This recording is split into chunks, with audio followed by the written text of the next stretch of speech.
네, 지난 주말에 마감한 미국의 뉴욕 증시가 오랜만에 반등에 성공하면서 마감을 지었습니다. 버락 오바마 미국 대통령이 의회 양당 지도자들과 가진 첫 번째 재정절벽 해법 찾기를 위한 회동이 긍정적이었다는 평가를 받으면서 지수는 상승하는 데 성공했는데요. 하지만 다우존스 지수 주간 단위로는 4주째 하락 흐름 이어가는 모습이었습니다. 주말에 마감한 다우존스 지수의 흐름부터 자세하게 살펴보겠습니다. 다우지수입니다. 0.4% 정도 상승으로 마감 짓는 모습 속에서 12,588선에 마감되는 모습이었습니다. 장중의 흐름을 차트를 통해서 좀 자세하게 살펴보도록 하겠습니다. 장 초반에는 하락권에 머물렀다는 점을 알 수가 있는데요. 연준이 발표한 10월의 산업 생산이 9월보다 0.4% 감소한 것으로 집계되면서 시장 예상치를 좀 밑돌았습니다.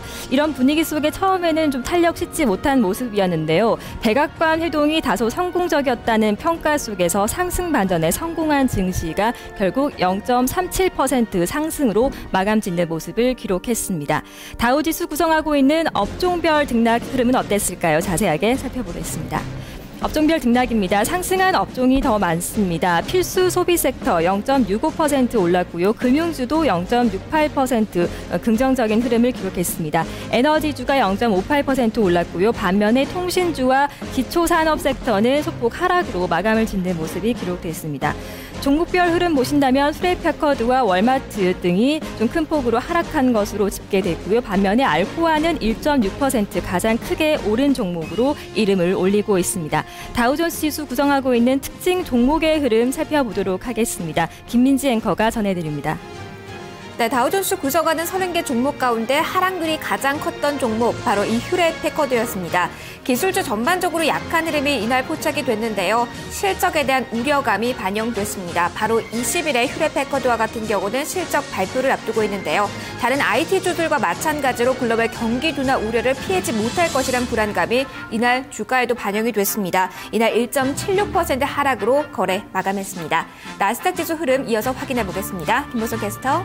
네, 기술주 중심의 나스닥 지수의 마감 동향도 이어서 살펴보도록 하겠습니다. 나스닥 지수 역시 상승 마감했습니다. 0.57% 올랐고요. 2,853선에서 지수가 마감 짓는 모습이었습니다. 역시 하루 동안의 움직임은 다우 지수와 비슷한 흐름 나타나고 있습니다. 장 후반으로 갈수록 상승 탄력 키워가는 모습인데요. 오후 12시 직전에 장중 저점을 형성한 이후에 상승 반전한 증시가 계속해서 그 탄력을 유지하면서 마감 짓는 모습이었습니다. 나스닥 지수 0.6%가량 상승하면서 2,853선에 마감 짓는 모습이었습니다. 자, 대형주 위주의 S&P 500 지수 역시 상승으로 마감 지었는데요. 자세한 흐름 함께 살펴보도록 하겠습니다. 0.48%의 상승입니다. 1,359선의 S&P 500 지수가 마감을 지었습니다.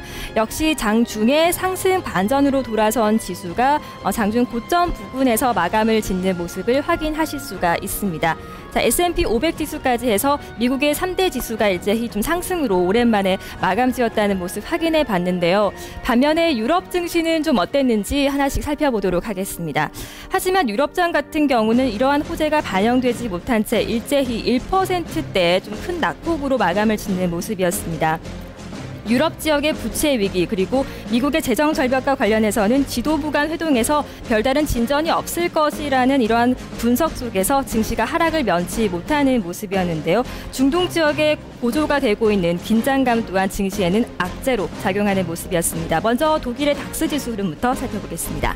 닥스 지수입니다. 1.32% 하락 마감했습니다. 6,950선에 마감을 짓는 모습인데요. 장 초반에 잠깐 상승권에 머물렀던 지수가 하락 반전한 이후에 계속해서 하락권에 벗어나지 못하는 모습이었습니다. 장중 저점이 마지막에 형성되어 있다는 모습 확인하실 수가 있는데요. 장중 저점 6,950선이었는데요. 바로 종가가 이 저점에서 형성이 됐습니다. 6,950선에 다우존스 지수 마감 짓는 모습입니다. 자, 닥스 지수의 업종별 등락 흐름도 체크해 보도록 하겠습니다. 역시 하락한 업종이 많습니다. 필수 소비재가 1.2% 하락했고요. 금융주와 유틸리티 그리고 통신 업종 등이 모두 좀 큰 폭으로 하락한 모습 기록했고요. 다만 한 가지 기술주만이 0.8% 소폭 상승으로 마감 짓는 모습이었습니다. 독일의 주방기업인 henkel이 부진한 실적을 발표하면서 이날 좀 4% 이상 하락하는 모습 확인하고 계시고요. 또 금융주 같은 경우 코메르츠뱅크와 도이치은행 등이 2에서 4%대 낙폭 기록하는 모습 확인하고 있습니다. 독일 증시를 움직인 특징 종목들의 흐름도 살펴보겠습니다. 특징주 흐름 김민지 앵커가 전해드립니다.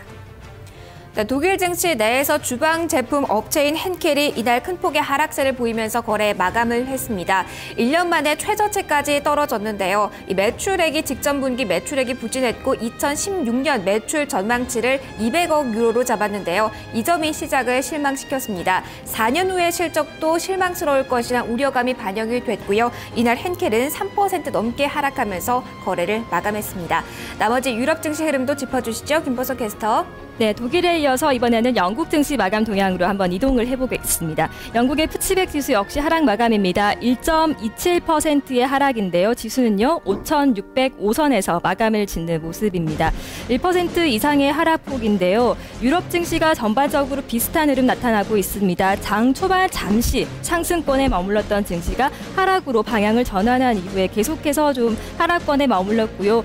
장 후반에는 결국에는 낙폭을 조금 더 키워가는 모습을 기록하는 모습 속에서 영국의 푸치백 지수 1.27% 하락으로 마감 짓는 모습이었습니다. 업종별 등락 흐름 계속해서 살펴보겠습니다.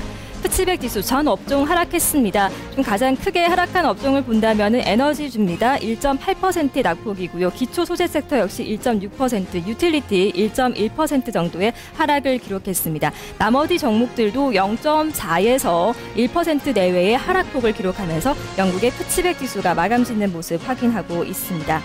자, 마지막으로 프랑스 까크 지수의 흐름도 함께 살펴보도록 하겠습니다. 프랑스 까크 지수도 역시 하락으로 마감을 짓는 모습이었는데요. 1.21%의 하락으로 마감 지었습니다. 지수는 3,341.52포인트의 까크 지수가 마감을 지었는데요. 역시 차트의 흐름도 함께 자세하게 살펴보도록 하겠습니다.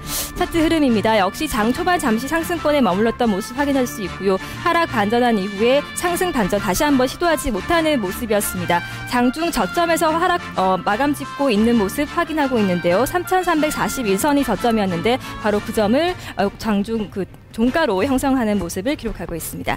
이제 까크 지수의 업종별 등락 흐름도 살펴보도록 하겠습니다. 자, 역시 전 업종이 하락 마감입니다. 산업 섹터 1.2% 내렸고요. 금융주가 좀 부진한 모습입니다. 1.8%의 하락이고요. 유틸리티 역시 1.82%의 낙폭을 기록하는 모습 확인하고 있습니다. 프랑스 지수 금융주가 좀 약한 모습을 기록했었는데요. 확인하고 보신다면은 크레디트 아그리콜과 소시에테 제네랄 그리고 BNP 파리바 등이 2%대 낙폭을 기록한 것으로 집계됐습니다. 자, 미국과 유럽장 마감 동향에 이어서 상품 시장 동향까지 확인하겠습니다. 먼저 달러 인덱스입니다. 0.2% 정도 상승하면서 81달러 선에 마감을 지었고요. 미국채 10년물은 0.94% 하락 마감하는 모습이었습니다. 유가 동향도 살펴보겠습니다. 중동 지역에 관한 긴장감 고조되는 속에서 WTI는 상승으로 브렌트유는 하락으로 마감 지었는데요. WTI 1.4% 상승하면서 88달러 선에 마감 지었고요. 브렌트유는 108달러 선에 마감 짓는 모습이었습니다. 자, 마지막으로 금값 동향까지 살펴보겠습니다. 금값은 상승했습니다. 0.05% 소폭 상승으로 1,714달러 선에서 금값이 마감 짓는 모습이었습니다. 글로벌 장마감 동향이었습니다.